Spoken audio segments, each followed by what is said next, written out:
Yes, so this is a really important challenge. It's a challenge that many organizations are facing. So how do you address that? So again, I've got a little bit of a counterintuitive approach to this. And I think that a lot of people who are looking at managing different generations are looking at how do we get everyone to work together. In other words, look for what's common and how do we embrace that commonality. That's good, and I think that is really important if you're especially trying to avoid conflicts, but also look at the other side of that, which is what are the unique aspects that different generations are bringing into the workplace. So, for example, there's this concept here called the workfluencer. Does anyone want to guess what a workfluencer is? Let me ask the question, like, are any of your employees workfluencers?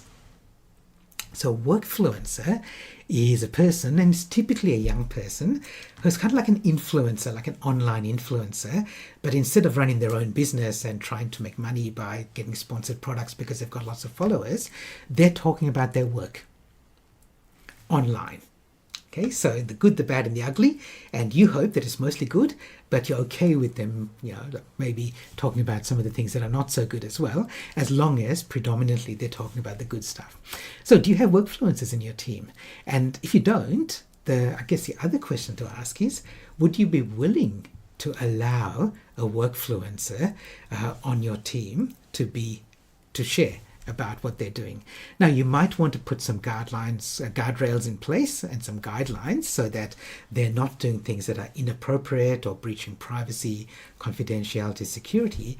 But leaving that aside, are you willing to let them loose and talk about what's happening? It's exactly what we do when we catch up at Barbie's over the weekend and talk about work, right? But this is online, public, recorded for posterity sometime.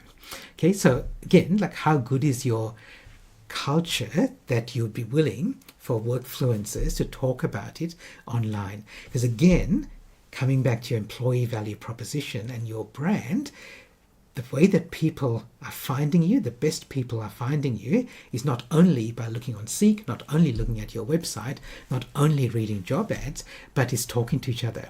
Now, we oldies, we do that on LinkedIn, but there may be younger generations who are doing it on TikTok and Instagram and Snapchat.